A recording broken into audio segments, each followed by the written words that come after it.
We want to take you now to the White House, where National Security Council Coordinator for Strategic Communications, John Kirby, is doing the press briefing. Let's watch. 153 is focused on the Red Sea specifically. From the beginning, we've said that this is an international challenge. It requires collective and international action. And we've been able to bring together now a number of partners, including the United Kingdom, Bahrain, Canada, France, Italy, the Netherlands, Norway, Seychelles, Spain, and even more to address this challenge together. Also today, in a related fashion, the United States and the world's largest flag states for commercial vessels transiting the Red Sea also issued a joint statement condemning in the strongest terms the threats and the acts by the Houthis. This joint statement has 44 signatories, including NATO, the entire EU and G7, as well as Australia, Canada, Bahamas, Malta, New Zealand, Singapore, and Yemen. Secretary Austin also convened in the region a meeting with ministers, chiefs of defense, senior representatives from 43 countries, as well as the European Union and NATO to discuss what we're doing in response to this increased threat.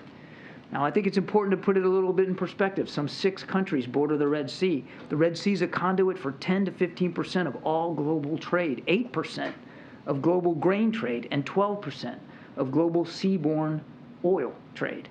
Of this total Red Sea trade, Greek, Chinese, Japanese, and German-owned vessels make up 40 to 50% of transits. All that underscores the dependence that these economies have around the world on the strategic trade. Bottom line is, these attacks have to stop. They need to stop. They're unacceptable. The United States, our allies, and our partners will do what we have to do to counter these threats and to protect these ships. And with that, we can take some questions. Has the administration thought about redesignating the Houthis as a terrorist organization? Yeah, we're actually conducting a review right now on whether that's the right course forward. We've talked about that. No decisions made right now. And when do you expect a decision on that? I don't have a timeline for you, but we are reviewing that designation as we speak. And one more question. There's some unnamed countries that are currently involved in the Red Sea initiative. Can you say more about why the countries don't want to be named? And is it a sign that countries don't want to be seen standing with the United States at this moment, in the region?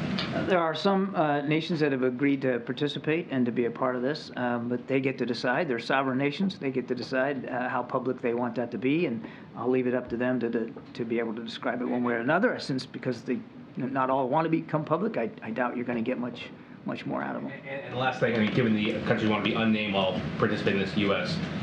Initiative, and is the administration concerned about the United States' isolation on the international stage when it comes to the conflict in the Middle East, also given the Security Council vote that's coming up as well? I won't get ahead of this vote that's coming up here. We're still working through the modalities of that, but I mean, 44 signatories on this joint statement.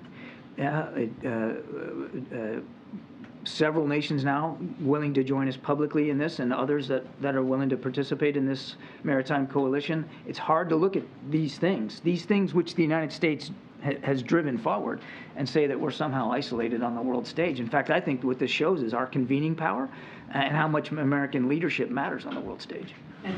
Thank you, Admiral. And Kareem, we've seen attacks on commercial ships involving 1 or 2 drones in the Red Sea, but the USS Carney took down 14 at one time over the weekend. Do we have any sense of what the Houthis were targeting?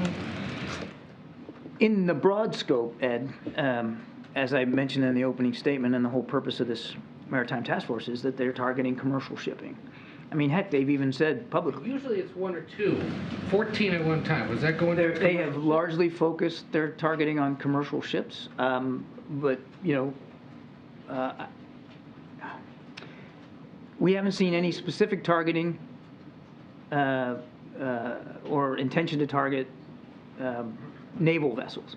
But you can't, when a commanding officer is looking at something coming in, a drone or a missile, I mean, he or she has to make some oftentimes split-second decisions about perceiving what the threat is and taking them down. So you can't rule it out specifically. But when you're talking about these 14 drones, I mean, it's not unlike them to launch multiple at a time, and it's difficult to know when you're knocking them out of the air. It's difficult to know exactly what their intended target was. In general, and this is why we set up this task force, it is clear that the Houthis are, at the very least, conducting a concerted effort to go after merchant shipping in the Red Sea. So it wasn't. So it was definitely shipping they were after, not maybe a place. Again, Ed, you can't be perfectly predictive. You can detect what the point of origin is. You can detect what it is that's being fired. You can get a sense of trajectory, altitude, speed, and make a determination about the perceived threat to your ship or other ships.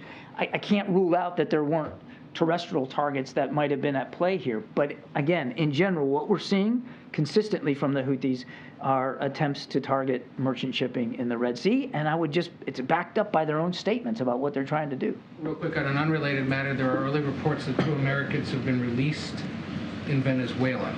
Do you have any comment or confirmation of that? I can't confirm those reports. I would just tell you that President Biden takes very, very seriously our obligations to get wrongfully detained Americans home wherever they are overseas, and we work those issues very closely every single day.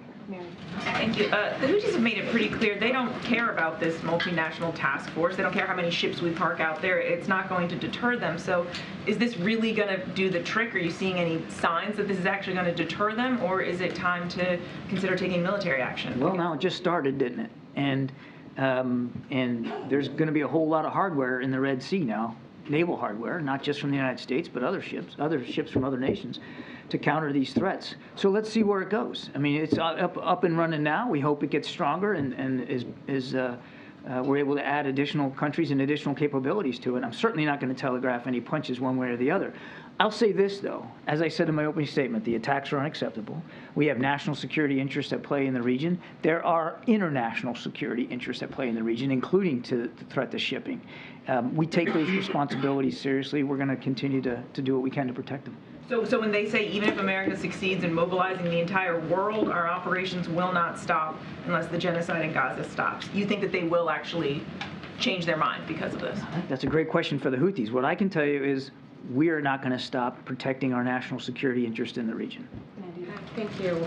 Can you talk specifically about why Saudi Arabia and the UAE are not part of this multi-country coalition? I would let every nation who is a member, whether they want it acknowledged or not, speak for themselves. Does the U.S. want them and other Arab countries to participate? It's a coalition of the willing, and each nation has to decide for itself whether it's going to participate and under what circumstances. We respect that. The whole idea here is protecting sovereign assets and sovereign rights, and that's what we're doing here. Have the Saudis and the UAE had any conversations with the U.S. telling them they will participate if the U.S. backs a ceasefire? I'm not going to go through diplomatic conversations and details one way or another. Both countries are significant partners of the United States on a range of issues across the region. Again, they should speak to their level of participation. I have one on Herzog's comments about them being ready for another humanitarian pause in Gaza so hostages can be recovered. As far as you can tell, how many more American hostages remain held by Hamas, and does a Herzog comment suggest a pause in hostage release are imminent?